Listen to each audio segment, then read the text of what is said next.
سرخ دوپٹہ میں نے سر پر لیا ہوا تھا۔ ایک بینچ پر بیٹھی ہوئی میں روئے جا رہی تھی کہ اچانک سے میری جھولی میں گلاب کا سرخ پھول آ گرا۔ ایک پھول کے گرنے کے بعد دوسرا پھول بھی میری جھولی میں آ گرا۔ میں نے سر اٹھا کر دیکھا تو وہ ایک برگد کا بڑا سا درخت تھا جس سے یہ گلاب کے پھول گرے تھے۔ میں حیران تھی کہ یہ پھول برگد کے درخت سے کیسے گر گئے تھے۔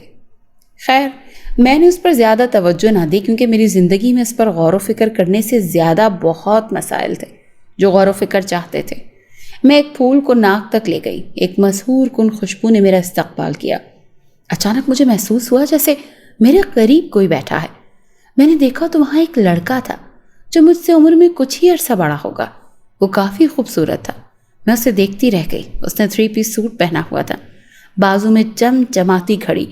اپنی پرسنالٹی سے وہ امیر گھرانے کا لگ رہا تھا۔ میں آنسو بھی صاف نہ کر سکی۔ آپ رو کیوں رہی ہیں؟ مجھے بتائیں، میں آپ کی مدد کروں گا۔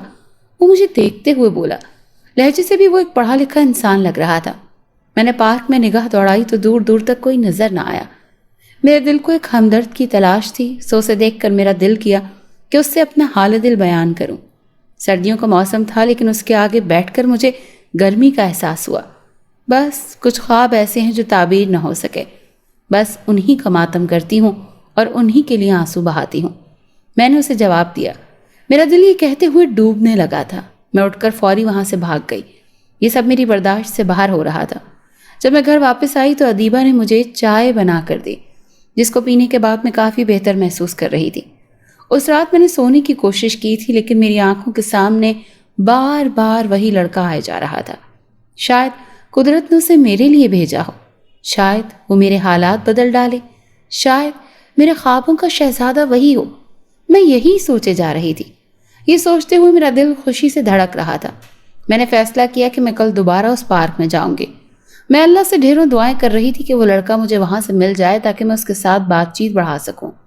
سو یوں اگلے دن میں دوپہر کو دوبارہ اس پارک میں آ گئی۔ میں اسی جگہ آ کر بیٹھ گئی تھی اور اللہ سے دعائیں کر رہی تھی کہ وہ لڑکا دوبارہ آ جائے۔ مجھے تو اس کا نام بھی معلوم نہیں تھا۔ ابھی تھوڑی ہی دیر گزری تھی کہ وہ لڑکا مجھے اپنی جانب آتا دکھائی دیا۔ خوشی سے میری آنکھیں نم ہو گئیں۔ مجھے ایسا لگ رہا تھا جیسے میرے خوابوں کا شہزادہ آ گیا ہے۔ اس کے آتے ہی مجھے یکلخت حدت کا احساس ہوا۔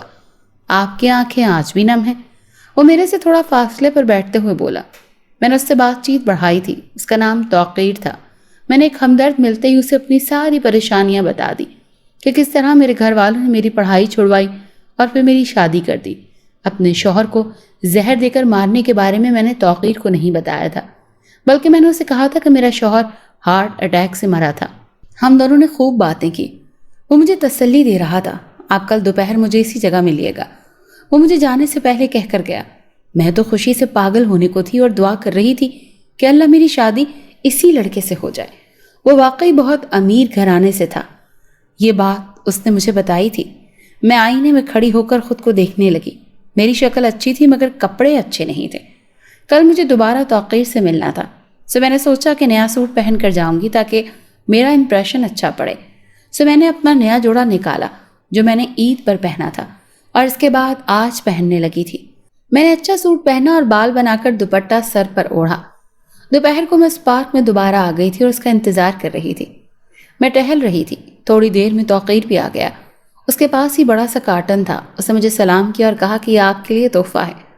میں ضروری کام سے جا رہا ہوں، کل بات ہوگی۔ وہ جلدی سے کہہ کر چلا گیا۔ میں اداس ہو گئی۔ مجھے اس سے باتیں کرنا تھیں اور وہ چلا گیا۔ میں یہ کارٹن دیکھ کر حیران تھی۔ یہ کافی بھاری تھا۔ میں اسے اٹھا کر گھر کی طرف چل پڑی۔ گھر آ کر میں نے کھولا تو میں دنگ رہ گئی۔ اس میں برانڈڈ سلے سلائے کپڑے تھے، ایک فون بھی تھا، پیسے بھی تھے اور فون میں سم بھی تھی۔ میں نے بٹنز والا فون آن کیا تو دیکھا اس میں توقیر کا نمبر پہلے سے سیو تھا۔ یہ تحائف بہت اچھے تھے۔ مجھے تو یقین نہیں آ رہا تھا۔ اس میں 5 کپڑے تھے، میک اپ اور کچھ جیولری بھی تھی۔ یہ سب چیزیں دیکھ کر میں پاگل ہو گئی۔ میں سجدے میں گر گئی اور اللہ کا شکر ادا کیا کہ اس نے میری قسمت کھول دی، حالانکہ میں نہیں جانتی تھی کہ میرے ساتھ کچھ بھیانک ہونے والا ہے۔ سارا دن میرا انہی چیزوں کو دیکھتے ہوئے گزر گیا۔ پہلی بار ایسی چیزیں میری ملکیت میں آئی تھیں۔ یہ سب میں نے خواب میں ہی تصور کیا تھا۔ میرے دل میں ایک دم توقیر کے لیے محبت کے جذبات پیدا ہو گئے۔ ادیبہ کو میں نے یہ سب نہیں دکھایا۔ میں نے اسے الماری میں چھپا دیا۔ فون کو دیکھ کر بھی میں پاگل ہو گئی تھی۔ میں توقیر کو کال کرنا چاہتی تھی لیکن شرم کے مارے کر نہ سکی۔ میں نے سوچا اگلے دن مل ہی لوں گی۔ اس رات ہم سب سو رہے تھے، ہم ایک ہی کمرے میں سوتے تھے۔ ایک بڑا سا بیڈ تھا جس پر میں سوتی تھی اور حماد ایک چارپائی پر ادیبہ سوتی تھی اور ایک پر حامد۔ یہ کمرہ کافی بڑا تھا۔ رات 10 بجے ہم سب سو چکے تھے۔ پھر آدھی رات کا وقت ہوا جب حامد کے رونے کی آواز آئی۔ ادیبہ اور میں اٹھ گئے تھے۔ میں نے جلدی سے لائٹ جلائی اور اس کے پاس آ گئی۔ کیا ہوا حامد، کیوں رو رہے ہو؟ میں نے اس سے پوچھا۔ امی وہاں کوئی تھا، وہ مجھے بلا رہا تھا۔ حامد روتے ہوئے یہی کہہ رہا تھا۔ وہ بار بار الماری کی طرف اشارہ کر رہا تھا۔ میں حامد کی وجہ سے پریشان ہو گئی۔ میں نے اسے اپنے ساتھ لٹایا اور بہلا کر سلا دیا۔ وہ سو چکا تھا لیکن اس کے اندر کافی خوف بیٹھ چکا تھا۔ میں سمجھ رہی تھی کہ شاید وہ نیند میں ڈر گیا ہے، لیکن حقیقت اس کے برعکس تھی اور بہت خوفناک تھی۔ اگلے دن میں نے وہ نیا جوڑا پہن لیا جو توقیر نے مجھے دیا تھا۔ مجھے تو یقین نہیں آ رہا تھا کہ میں نے برانڈڈ سوٹ پہنا ہے۔ میں تو اس میں بہت ہی خوبصورت لگ رہی تھی۔ کیسی لگ رہی ہوں میں حامد؟ حامد جو اپنے کھلونوں سے کھیل رہا تھا اس کے پاس آتے ہوئے پوچھنے لگی۔ جیسے اس نے مجھے دیکھا وہ چیخیں مارنے لگا۔ میں حیران ہو گئی۔ کیا ہوا حامد، رو کیوں رہے ہو؟ میں اس کو گلے سے لگاتے ہوئے بولی، لیکن وہ مجھے خود سے دور دھکیلتے ہوئے چیخیں مار رہا تھا اور میرے قابو میں نہیں آ رہا تھا۔ ادیبہ بھی بھاگی آئی تھی۔ اس نے حامد کو سنبھالا۔ اس کے پاس جاتے ہی حامد خاموش ہو گیا اور اس کے کاندھے سے لگ گیا۔ میں ہکا بکا اور حیران رہ گئی کہ اچانک حامد کو کیا ہو گیا۔ حامد یہاں آؤ۔ جب وہ تھوڑا ریلیکس ہوا تو میں نے اسے اپنے پاس بلایا، لیکن وہ دوبارہ رونے لگا۔ ادیبہ اسے لے کر دوسرے کمرے میں چلی گئی۔ حامد اب رو نہیں رہا تھا۔ مجھے اس کی پریشانی ہونے لگی۔ میں نے اپنے کپڑے تبدیل کیے اور پرانے پہن لیے۔ میں سوچ رہی تھی توقیر سے فون پر بات کر لیتی ہوں، کیونکہ حامد کی طبیعت مجھے ٹھیک نہیں لگ رہی تھی۔ میں نے توقیر کو فون کیا اور اس سے فون پر بات کرنے لگی۔ فون بند کرنے سے پہلے میں نے اسے کہا کہ میں کل اس سے ضرور ملوں گی۔ اس کے بعد میں اٹھ کر دوسرے کمرے میں آ گئی۔ حامد اب بھی مجھ سے خوفزدہ نہیں تھا، بلکہ میرے گلے سے لگ گیا۔ میں نے اس سے پوچھا بھی کہ وہ رو کیوں رہا تھا، لیکن اس نے کوئی جواب ہی نہ دیا۔ آج کا دن بھی یوں ہی گزر گیا اور میں ریلیکس ہو کر اپنے خوابوں کے شہزادے کے بارے میں سوچنے لگی اور سو گئی۔ یہ آدھی رات کا وقت تھا جب مجھے ادیبہ کی آواز آئی۔ وہ بہت ڈری ہوئی تھی۔ کمرے کی لائٹ جل رہی تھی۔ میں فوری اٹھ کر بیٹھ گئی۔ الفت باجی، یہاں پر کسی کو دیکھا میں نے۔ وہ آدمی کمرے کے اندر آ گیا تھا۔ میں نے لائٹ جلائی لیکن کوئی نہیں تھا یہاں۔ ادیبہ ڈرتے ہوئے بولی۔ میری جان نکل گئی کہ کہیں کوئی چور تو نہیں آ گیا اور اس نے میرا قیمتی سامان جو توقیر نے مجھے دیا تھا وہ تو نہیں چرا لیا۔ میں بھاگ کر پہلے الماری تک گئی اور اپنے سامان کی تسلی کی اور ساتھ ہی پورا گھر چھان مارا، لیکن کہیں کوئی آدمی نہ ملا۔ میں نے ادیبہ سے کہا کہ اس کا وہم ہے۔ ادیبہ ڈر گئی تھی۔ میں نے اسے حامد کے ساتھ لیٹنے کو کہا۔ اس کے بعد میں بھی سو گئی۔ خوابوں میں توقیر کے ساتھ ساحل سمندر پر ٹہل رہی تھی میں۔ خواب بہت دل فریب تھا، لیکن رات کے 2:30 بجے دوبارہ مجھے حماد کے رونے کی آواز آنے لگی۔ وہ بہت رو رہا تھا، حالانکہ راتوں کو وہ پہلے کبھی نہیں رویا تھا۔ میں نے اٹھ کر اسے فیڈر بنا کر دیا، لیکن پھر بھی وہ خاموش نہ ہوا۔ میں پریشان ہو گئی۔ یوں میں نے اللہ کا نام لیا تو اسے چین آیا اور وہ سو گیا۔ وہ تو سو گیا تھا لیکن حامد اٹھ گیا تھا۔ امی، اس نے مجھے بلایا ہے۔ ہاں بیٹا، میں نے اسے جواب دیا۔ امی، وہ تھوڑی دیر پہلے کون آیا تھا کمرے میں، سفید کپڑوں والا؟ حامد نے پوچھا۔ ادیبہ مزید ڈرنے لگی اور کہنے لگی، الفت باجی، جیسے میں نے دیکھا وہ بھی سفید کپڑوں میں تھا۔ ان دونوں کی باتیں سن کر میں ڈر گئی۔ میں نے کمرے کی اچھی طرح کنڈی لگا لی اور آیت الکرسی پڑھ لی۔ مجھے نیند نہیں آ رہی تھی۔ کافی دیر بعد فجر کی نماز پڑھے بنا میں سو گئی۔ اگلے دن میں توقیر سے ملی تو اس نے مجھے ایک اور قیمتی تحفہ دیا۔ اس نے مجھے خالص ہیرے سے بنی انگوٹھی دی تھی اور کچھ پیسے بھی دیے۔ یہ سب دیکھ کر میری آنکھیں کھل گئیں۔ اس کے بعد یوں ہی ہونے لگا، جب بھی میں توقیر سے ملتی وہ مجھے ڈھیروں تحائف اور پیسے دیتا۔ وہ اتنا اچھا لڑکا تھا کہ بدلے میں کوئی الٹی سیدھی فرمائش بھی مجھ سے نہیں کرتا تھا۔ آج اس سے پہلی بار ملے مجھے مہینہ ہو گیا۔ میرا دل کہہ رہا تھا کہ میں اس سے کہہ دوں کہ مجھ سے محبت کرنے لگی ہوں، اور آج تو میں نے ٹھان ہی لی تھی کہ میں اپنی محبت کا اظہار ضرور کر کے رہوں گی۔ ہم اسی پارک میں ملتے تھے۔ الفت، میں نے تم سے ایک سچ چھپایا ہے، توقیر نے اداسی سے کہا۔ میں حیرانی سے اسے دیکھنے لگی۔ اس نے مجھے کہا کہ میں پہلے سے شادی شدہ ہوں اور میری ایک 5 سالہ بیٹی بھی ہے۔ یہ بات سن کر میرے پیروں تلے سے زمین نکل گئی۔ میرے سب خواب یکلخت چکنا چور ہو گئے۔ لیکن میری بیوی 3 سال پہلے مر چکی ہے۔ میں اپنی بیوی سے محبت نہیں کرتا تھا، لیکن آپ کو دیکھ کر جانا کہ محبت کسے کہتے ہیں۔ توقیر کی اگلی بات سن کر میری سانس ہی رک گئی۔ میں بے یقین ہو کر اسے دیکھنے لگی۔ میرے خواب جو ٹوٹ گئے تھے اس کی کرچیاں جڑنے لگی۔ اس نے مجھ سے اظہار محبت کر دیا۔ میں بہت خوش تھی، خوشی سے میری آنکھیں نم ہو گئیں۔ اس کے دیے ہوئے پیسوں سے میں اچھا کھانا کھانے لگی، اچھے کپڑے پہننے لگی اور گھر کی طرف توجہ دینے لگی۔ لیکن ایک بات جو عجیب تھی کہ اب گھر میں عجیب و غریب واقعات ہونے لگے۔ آدھی راتوں کو اٹھ کر کبھی ادیبہ خوفزدہ ہو کر مجھے جگا دیتی تو کبھی حامد جگا دیتا اور کبھی حماد رونے لگتا۔ گھر کی صفائی کرتے ہوئے اکثر کسی کے قدموں کے نشانات بھی نظر آتے۔ آج رات کو مجھے پیاس لگی تو میں کچن میں پانی پینے آ گئی۔ پانی پینے کے بعد میں نے دیکھا کہ پوری صحن میں جگہ جگہ سرخ نشانات ہیں۔ ایسا معلوم ہو رہا تھا جیسے یہ خون ہے۔ میں خوف سے کانپ گئی۔ میں نے اپنے پچھلے کھٹارا فون سے اپنی امی کو فون کیا اور انہیں بتایا کہ کس طرح گھر میں عجیب و غریب واقعات ہو رہے تھے۔ میری امی نے مجھے تسلی دی اور اگلے دن ہی وہ عامل صاحب کو لے کر آئیں۔ عامل صاحب دم کر کے چلے گئے۔ امی رات رہنا چاہتی تھی لیکن میں نے انہیں واپس بھیج دیا۔ یہ سچ تھا، جب بھی میں ان کو دیکھتی تھی مجھے اپنے غم یاد آ جایا کرتے تھے۔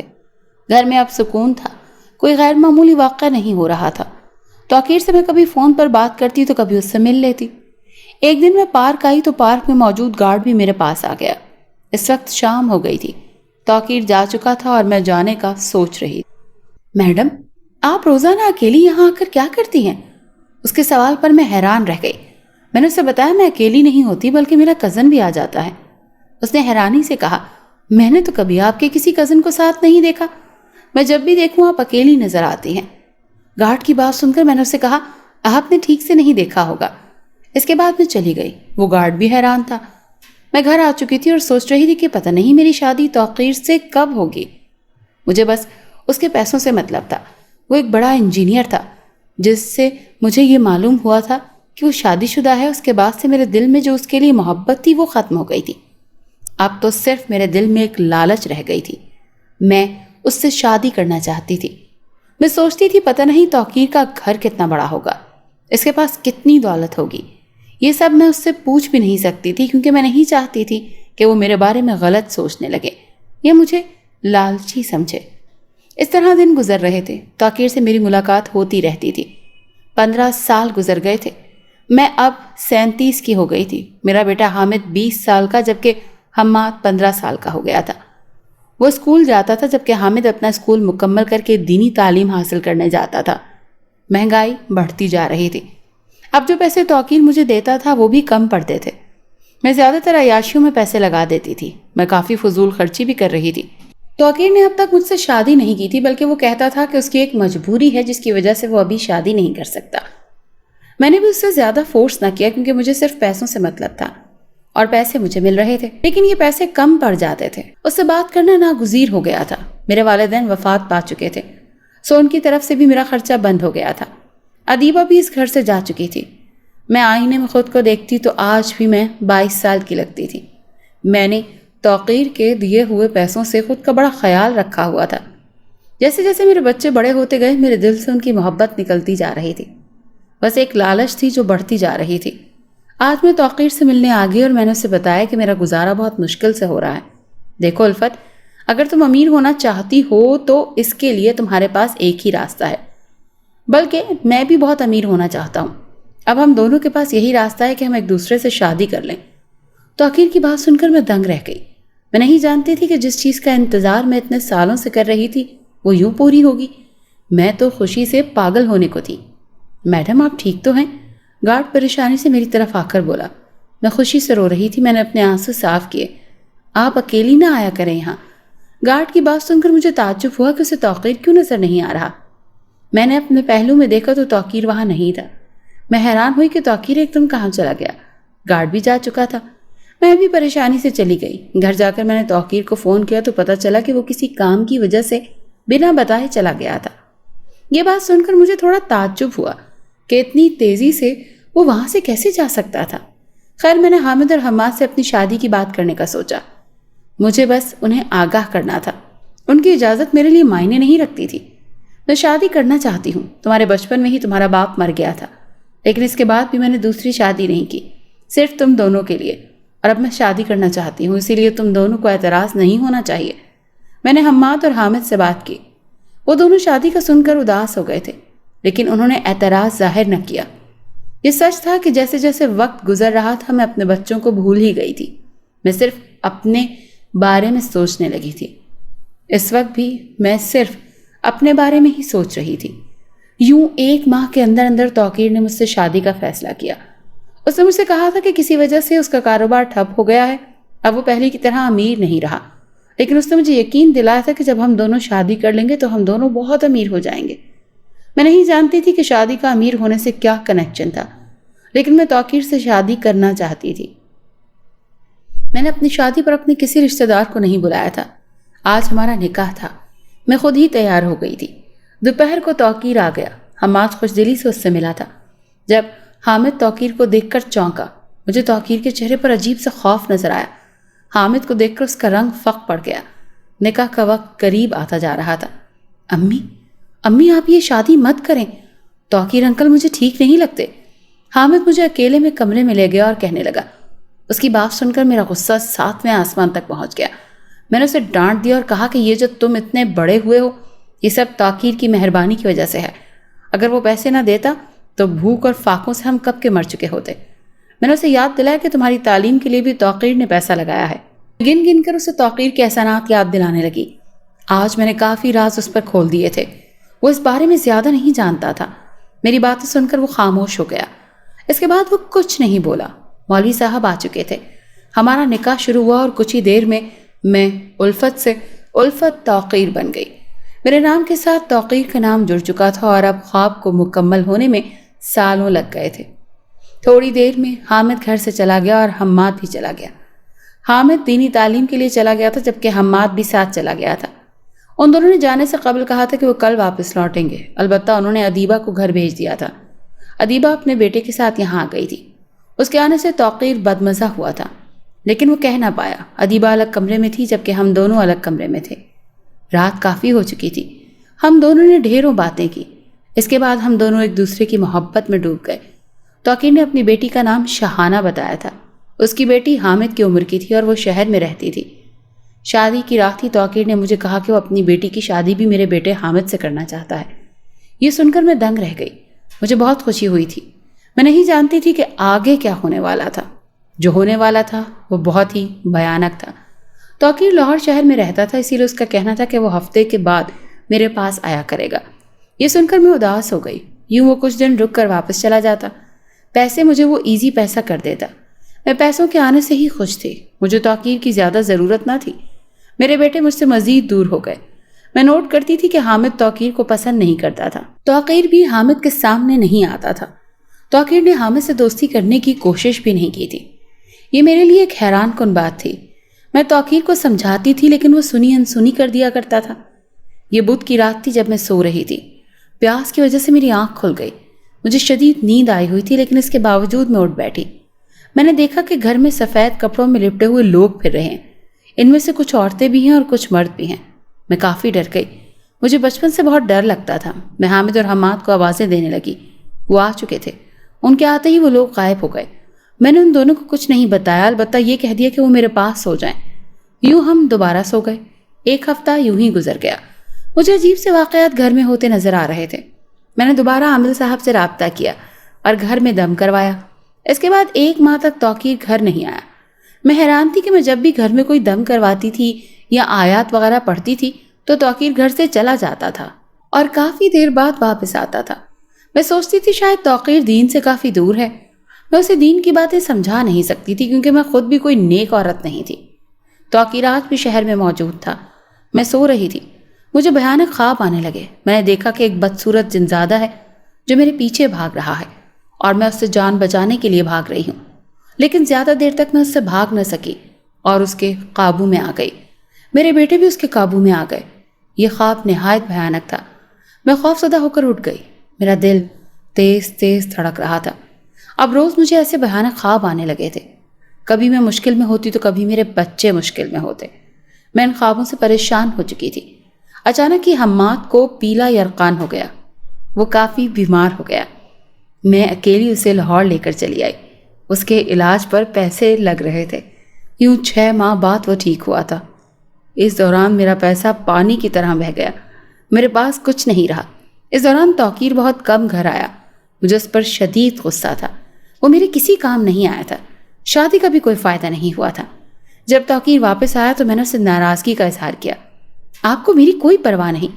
معلوم ہے کل سے گھر میں کھانا نہیں بنا، لیکن آپ نے میرا حال تک نہیں پوچھا. آپ نے تو کہا تھا کہ شادی کے بعد حالات بدل جائیں گے، لیکن حالات تو مزید خراب ہو گئے ہیں. میں اس پر برس پڑی. توقیر نے مجھے کافی پیسے دے دیے، جس وجہ سے میرا غصہ جھاگ کی مانند بیٹھ گیا، اور اس دن میں نے بازار سے ڈھیر سارا کھانا منگوایا. اس رات توقیر میرے ساتھ ہی رہا.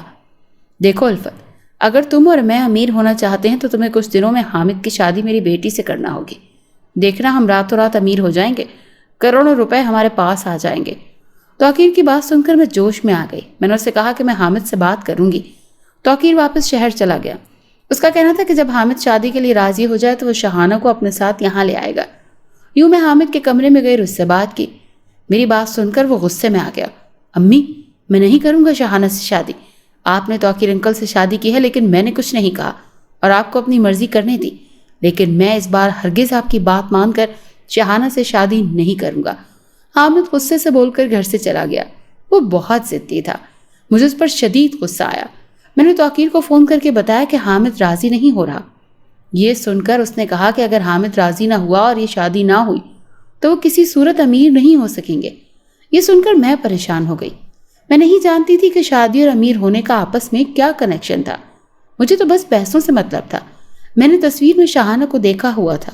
وہ مجھے بڑی پسند آئی تھی. 2 دن تک حامد گھر نہیں لوٹا.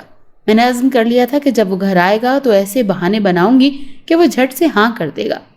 یوں وہ گھر آیا تو میں نے بیماری کا بہانہ بنایا اور کہا اگر تم نے شہانہ سے شادی نہیں کی تو اس غم کے ساتھ ہی میں مر جاؤں گی. مزید یہ کہ میں یہ گھر چھوڑ کر بھی ہمیشہ کے لیے چلی جاؤں گی.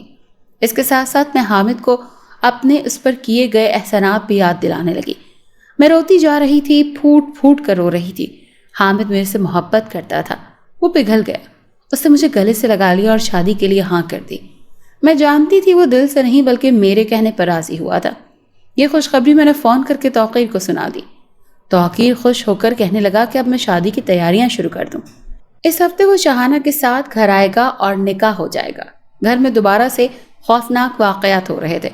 مجھے اور حماد کو گھر میں مختلف لوگ چلتے پھرتے نظر آتے تھے. میں یہ بات کسی کو بتا نہیں سکتی تھی. نہ میں نے یہ بات توقیر کو بتائی اور نہ حامد کو. حماد کو بھی میں نے منع کر دیا تھا کہ وہ کسی کو یہ بات نہ بتائے. 1 ہفتے میں شادی کی تھوڑی بہت تیاریاں ہو گئی تھی. ہفتے کو نکاح بھی ہو گیا. حامد خوش نظر نہیں آ رہا تھا. ان دونوں کو میں نے ان کے کمرے میں پہنچا دیا. توقیر کے چہرے پر الگ ہی مسکراہٹ تھی. کل رات دیکھنا ہم کتنے امیر ہو جائیں گے. توقیر شیطانی مسکراہٹ کے ساتھ بولا. میں نے اس سے پوچھا بھی کہ ہم کس طرح امیر ہوں گے، لیکن اس نے بات کو گول کر دیا. ہم دونوں سو چکے تھے. صبح میں خوشی خوشی اٹھی. میرے پاس کروڑوں روپے آ چکے تھے. لیکن یہ جان کر مجھے سخت صدمہ ہوا کہ میرا بیٹا حامد آدھی رات کو شہانہ کو طلاق دے کر گھر سے جا چکا ہے. شہانہ روئے جا رہی تھی. میرے پیروں سے تو جیسے کسی نے زمین کھینچ لی. مجھے یقین نہیں آ رہا تھا کہ حامد ایسے کر سکتا ہے. مجھے اس پر شدید غصہ آ رہا تھا. حماد کو بھی نہیں معلوم تھا کہ حامد کہاں گیا ہے. توقیر کی آنکھوں میں خون اتر آیا. تمہارے بیٹے نے اچھا نہیں کیا. اب تم بھی ساری زندگی غریب رہنا اور پیسوں کے لیے ترستی رہنا. میں نے تم سے اور تمہارے بیٹوں سے محبت کی. میں نہیں جانتا تھا کہ بدلے میں مجھے دھوکہ ملے گا. توقیر غصے میں کہہ رہا تھا. غصے میں اس کا جسم بہت گرم ہو چکا تھا. میں بہت شرمندہ تھی اور اس سے معافیاں مانگ رہی تھی. ایک شرط پر میں تمہیں معاف کر سکتا ہوں. ہمیں امیر ہونے کے لیے شہانہ کا نکاح حماد سے کروانا ہوگا. توقیر کی بات سن کر میں بے یقین ہو کر اسے دیکھنے لگی. میں نے اسے پوچھا ایسا کیسے ہو سکتا ہے؟ حماد تو ابھی صرف 15 سال کا ہے اور ابھی بچہ ہے. میری بات سن کر توقیر نے کہا کہ اگر تم امیر نہیں ہونا چاہتی تو تمہاری مرضی. اگر کبھی امیر ہونے کی خواہش جاگے تو مجھے بتا دینا. یہ کہہ کر وہ غصے میں شہانہ کو لے کر چلا گیا. میں رونے لگی. 1 ہفتے سے اوپر ہو چکا تھا. حامد کا کچھ پتہ نہ تھا. توقیر بھی ناراض تھا. میرے پاس پیسے بھی ختم ہو گئے تھے. گھر میں راشن بھی نہیں تھا. حالات خراب ہوتے جا رہے تھے. بہت سوچ بچار کے بعد میں نے کانپتے ہاتھوں سے توقیر کو فون کیا اور کہا کہ میں حماد کی شادی شہانہ سے کرنے کے لیے تیار ہوں. یہ سن کر توقیر بھاگا چلا آیا. جب میں نے حماد کو اس کے نکاح کا بتایا تو وہ دنگ رہ گیا. امی ایسا مت کریں، آپ یہ غلط کر رہی ہیں. حماد روتے ہوئے بولا. میں نے اس کے آنسوؤں کو خاطر میں نہ لیا. میں نہیں جانتی تھی کہ میں کتنی بڑی غلطی کرنے جا رہی ہوں. میں نے حماد کے سامنے خوب آنسو بہائے. محبت میں حماد میری بات مان گیا. میرے بچے تو مجھ سے ویسے ہی بہت محبت کرتے تھے، لیکن میں ان کو وہ محبت نہ دے پائی جس کے وہ حقدار تھے. آج ان دونوں کا نکاح تھا. ایک طوفان تھا جو بہت جلد میرے گھر میں داخل ہونے والا تھا. حامد کو حماد کے نکاح کے بارے میں علم نہیں تھا۔ یوں حماد کا نکاح ہو گیا۔ حماد بہت ڈرا تھا۔ اس رات ہی میرے سامنے اس کی طبیعت شدید خراب ہو گئی۔ وہ بے ہوش ہو گیا اور ہوش میں نہیں آ رہا تھا۔ میں پریشان ہو گئی تھی۔ اسے اسپتال میں ایڈمٹ کروانا پڑا۔ ہم سب اسپتال میں تھے۔ میں نے توقیر اور شہانہ کو گھر بھیج دیا۔ میں اس وقت پیشنٹ روم میں بے ہوش پڑے حماد کے ساتھ تنہا تھی۔ تھوڑی دیر گزری کہ کمرے میں ایک آدمی داخل ہوا۔ اس کا چہرہ ڈھکا ہوا تھا۔ اس نے سفید لباس پہنا ہوا تھا۔ اس کے آتے ہی مسحور کن خوشبو پھیل گئی۔ اگر آپ اپنی اور اپنے بچوں کی سلامتی چاہتے ہیں تو توقیر اور اس کی بیٹی سے دور رہیں، ورنہ انجام اچھا نہیں ہوگا۔ وہ آدمی یہ کہہ کر دروازے سے واپس چلا گیا۔ میں حیران تھی کہ یہ کون تھا اور ایسا کیوں کہہ رہا تھا۔ پھر میں نے دماغ پر زور لگایا اور سوچا ہو سکتا ہے میرا یا توقیر کا کوئی دشمن ہو اور حسد کے بنا پر ایسے کہہ رہا ہو۔ خیر میں نے اس بات پر زیادہ توجہ نہ دی۔ کچھ دن بعد حماد ہسپتال سے ڈسچارج ہو گیا۔ اسے ہوش بھی آ گیا۔ ہم دونوں گھر آ گئے۔ توقیر اور شہانہ گھر ہی تھے۔ اس رات حماد اپنے کمرے میں چلا گیا۔ شہانہ بھی اس کے ساتھ ہی تھی۔ اب ہم امیر ہو جائیں گے، تمہارے پاس بنگلہ بھی ہوگا، دولت بھی ہوگی، توقیر نے کہتے ہوئے ایک مشروب کا گلاس مجھے تھما دیا۔ میں نہیں جانتی تھی کہ یہ کون سا مشروب ہے۔ اسے پیتے ہی مجھے عجیب سا لگنے لگا۔ مجھے اپنے آس پاس سفید کپڑوں میں لپٹے ہوئے بھیانک اشکال کے لوگ نظر آئے۔ مجھے شدید نیند آ رہی تھی۔ میں بمشکل آدھی کھلی آنکھوں سے توقیر کو دیکھ رہی تھی۔ میرے دیکھتے ہی دیکھتے توقیر کی شکل بھی بہت بھیانک ہو گئی۔ میں سمجھ رہی تھی شاید نیند کی وجہ سے مجھے الٹی سیدھی چیزیں نظر آ رہی ہیں۔ میں نہیں جانتی تھی کہ میری بربادی شروع ہو چکی ہے، اور جس پیسے کے پیچھے میں اتنا عرصہ بھاگتی رہی اس نے مجھے منہ کے بل گرا دیا ہے۔ تھوڑی ہی دیر میں سو گئی تھی۔ میری نیند بہت گہری تھی۔ میں ہر شے سے بے خبر ہو گئی تھی، کسی چیز کی ہوش نہ تھی۔ نیند میں مجھے جنات نظر آنے لگے۔ سب کچھ بہت بھیانک تھا۔ مجھے خوف محسوس ہو رہا تھا۔ خواب میں مجھے ہر جگہ خون اور جنات نظر آئے۔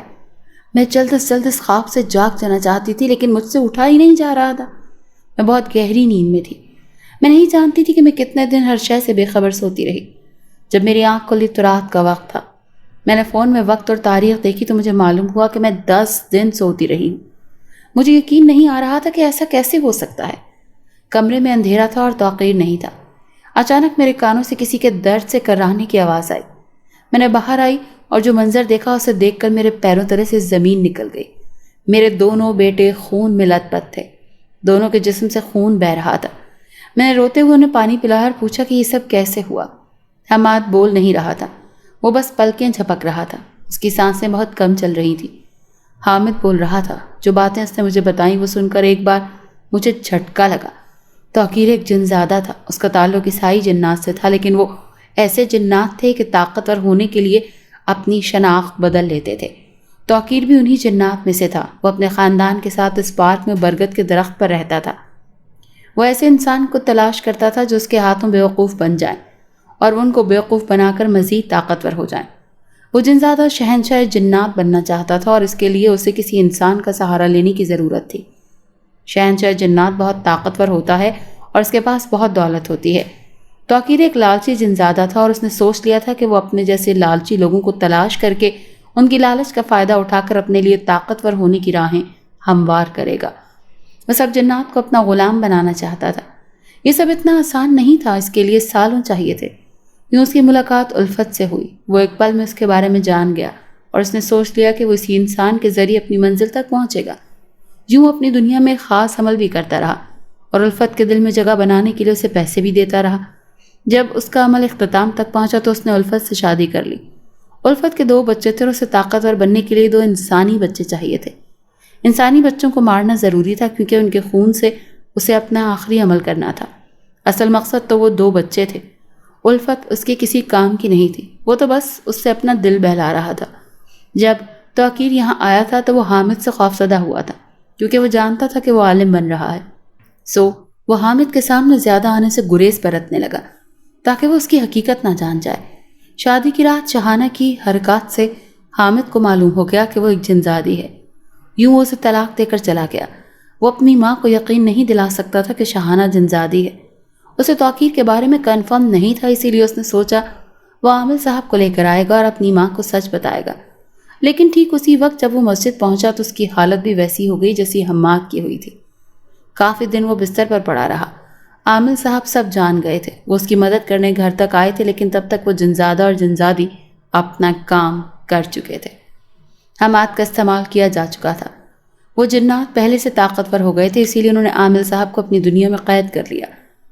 حامد پر بھی انہوں نے حملہ کر دیا. وہ تینوں ایک دوسرے کو بچا نہ سکے اور الفت بے خبر سوتی رہی. جنات چلے گئے تھے، بلکہ توقیر کا جو پورا خاندان الفت کے گھر آ کر بس گیا تھا وہ بھی جا چکا تھا. حامد خاموش ہو گیا تھا. ان دونوں کی آنکھیں بند تھیں. حامد اٹھو، حماد دیکھو میری طرف، تمہیں کچھ نہیں ہوگا، میں تمہیں اسپتال لے کر چلتی ہوں، میں تم سے بہت پیار کرتی ہوں، مجھے کبھی چھوڑ کر مت جانا. میں پاگلوں کی طرح روتے ہوئے بولی. ان دونوں کے رنگ زرد پڑ گئے تھے، سارا خون بہہ چکا تھا. کچھ تو جنات نے نچوڑ لیا تھا. میں چیخ رہی تھی، رو رہی تھی. دونوں بے حس و حرکت پڑے تھے، ان کی سانسیں بند ہو چکی تھی. میں اللہ سے ہاتھ جوڑ کر معافی مانگ رہی تھی کہ ایک بار مجھے میرے بیٹے لوٹا دے. میں اب کبھی لالچ نہیں کروں گی اور نہ پیسوں کے پیچھے بھاگوں گی. محلے سے بھی کوئی نہ آیا، سب ختم ہو گیا. میری لالچ مجھے لے ڈوبی. میرے بیٹے مجھے چھوڑ کر جا چکے تھے. ان کی موت کی وجہ صرف اور صرف میں تھی. جس پیسے کے لیے میں بھاگتی تھی اس نے مجھے کہیں کا نہیں چھوڑا. توقیر سے مجھے نفرت محسوس ہوئی. میں نے کبھی نہیں سوچا تھا کہ وہ جنزادہ ہوگا. میرے پاس اب جینے کے لیے کچھ بھی نہیں تھا. میں روتے ہوئے کچن تک آئی اور ایک بڑا خنجر اٹھا کر باہر آ گئی. اپنے بیٹوں کی لاش کے پاس میں بیٹھ گئی. میں بہت بری ماں ہوں نا. میں تم دونوں سے محبت نہیں کر پائی. تم دونوں نے ہمیشہ میری بات مانی اور مجھ سے پیار کیا، لیکن میں نے بدلے میں پیار نہیں دیا. میں اچھی ماں نہیں بن پائی. یہ دیکھو، میں خود کو اس کی سزا دے رہی ہوں. میں نے کہتے ہوئے اپنی گردن پر چھری رکھ دی کہ شاید میرے بیٹے اٹھ جائیں اور مجھے سینے سے لگا لیں، لیکن ایسا نہ ہوا. میں روئے جا رہی تھی لیکن میرے بیٹے نہیں اٹھ رہے تھے. میری برداشت ختم ہو چکی تھی. میں زندہ نہیں رہنا چاہتی تھی. میں نے چاقو اپنی گردن پر چلا دیا تھا. میرے لبوں سے چیخ بھی نہ نکل سکی. آنسو حلق میں اٹک گئے تھے. صحن میں اس وقت 3 لاشیں پڑی تھیں. میری روح پرواز کر گئی تھی، لیکن یہ روح نیک نہیں بلکہ بری روح کہلائے گی.